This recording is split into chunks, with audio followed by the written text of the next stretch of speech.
പ്രേക്ഷകൻ ദീപു ഉണ്ട്. ദീപു, ഞാൻ ദീപുവിനെ അവസാനത്തേക്ക് വെച്ച കുറച്ച് സമയം ദീപുവിന് അധികം തരാമെന്ന് വിചാരിച്ചിട്ടാണ്. എന്താണെന്ന് വെച്ചാൽ എല്ലാവരും സംസ്ഥാന സർക്കാരിനെയാണ് കുറ്റം പറയുന്നത്. അപ്പോൾ ദീപുവിന് അതിൽ എന്താണ് പറയാനുള്ളത്? കാരണം പ്ലാൻ എ, പ്ലാൻ ബി ശരിയായില്ല, ഇത് സിമെൻറ്റ് ശരിയായില്ല, അങ്ങനെ നിരവധി ആരോപണങ്ങളാണ്. അപ്പോൾ ഇത് അന്വേഷിക്കണ്ടേ ദീപു? എന്താ തോന്നുന്നത്?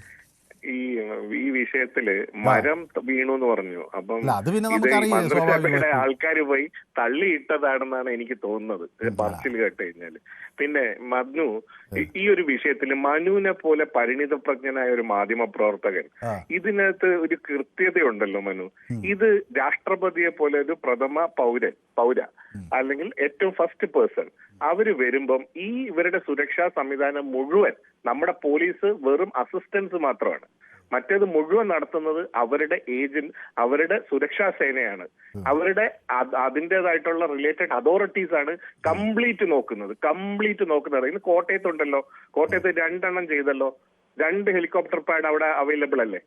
അപ്പം ഈ കോട്ടയത്തുള്ള പരിപാടിക്ക് അപ്പൊ അത് നേരത്തെ ചെയ്തല്ലോ. അപ്പൊ എന്തുകൊണ്ടാണ് ഇത് വൈകി ചെയ്തത്? ഇതെന്താ സർക്കാർ പറയാത്തത് കൊണ്ട് ചെയ്യാത്തതിരുന്നാണോ? ഇത് പെട്ടെന്ന് വന്നൊരു കാര്യമായിരിക്കും, ഇന്നലെ പറഞ്ഞ കാര്യമാണ്. അതുകൊണ്ടാണല്ലോ നേരം വെളുക്കെ അത് ഇട്ടത്.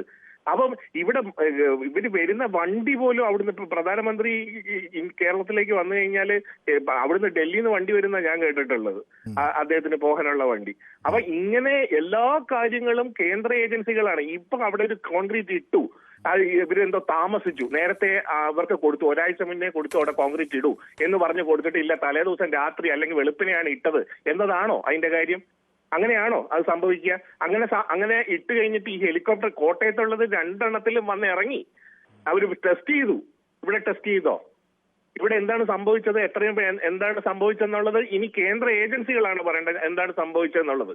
അപ്പൊ ഇത്തരം കാര്യങ്ങൾ മുഴുവൻ പ്രോപ്പറായി സംസ്ഥാനം കമ്മ്യൂണിക്കേറ്റ് ചെയ്തിട്ടുണ്ടാകണം. ഇങ്ങനെ ഒരു പ്രശ്നമുണ്ട്, ഇത് ഇന്റലിജൻസ് റിപ്പോർട്ടിൽ ഇതുണ്ട് എന്ന് പറയുന്നു. അതായത് ഇതിന്റെ സിമെന്റ് ഉണങ്ങിയിട്ടില്ല എന്ന് പറഞ്ഞിട്ടുണ്ട് എന്ന് പറയുന്നു. പക്ഷേ ഇപ്പോഴാണ് മനു ഇന്റലിജൻസ് റിപ്പോർട്ടിന്റെ കാര്യം പറയുന്നത്. അപ്പൊ ഏതൊക്കെ ആൾക്കാർ എന്തൊക്കെ വന്നാണ് പറഞ്ഞത്?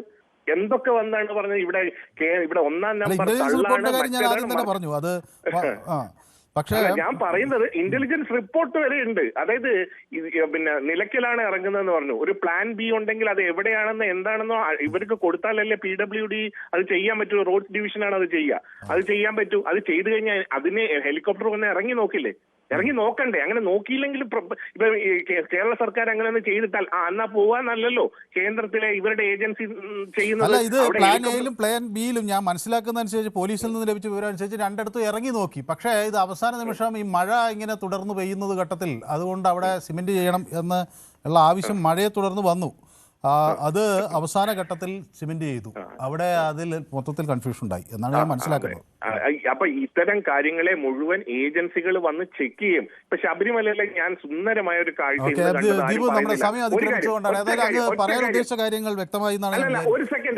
ഒറ്റ സെക്കൻഡ്. അതായത് ശബരിമലയില് നമ്മുടെ രാഷ്ട്രപതി അവിടെ 18-ാം പടി കയറി തൊഴുകയും താഴെ വന്ന് വാവര് നടയിൽ തൊഴുകയും ചെയ്തത് ഈ അമ്പലത്തിന്റെ പവിത്രതയെ ലോകം മുഴുവൻ കാണിക്കുന്ന ഒന്നായിരുന്നു. ഈ വാവര് സ്വാമിക്കെതിരെ പറഞ്ഞവർക്കൊക്കെയുള്ള മറുപടി രാഷ്ട്രപതി കൊടുത്തു. അത് നമ്മുടെ നാടിന്റെ നിലപാടാണ് എന്നുള്ളതാണ് എനിക്കിതിനകത്ത് പറയാനുള്ളത്. യെസ്, ഓക്കെ, വ്യക്തമാണ്. അപ്പോൾ ഞാൻ ഈ വിഷയം യൂട്യൂബിൽ പ്രേക്ഷകർക്ക് മുന്നിൽ ചർച്ച ചെയ്തു. സംസ്ഥാന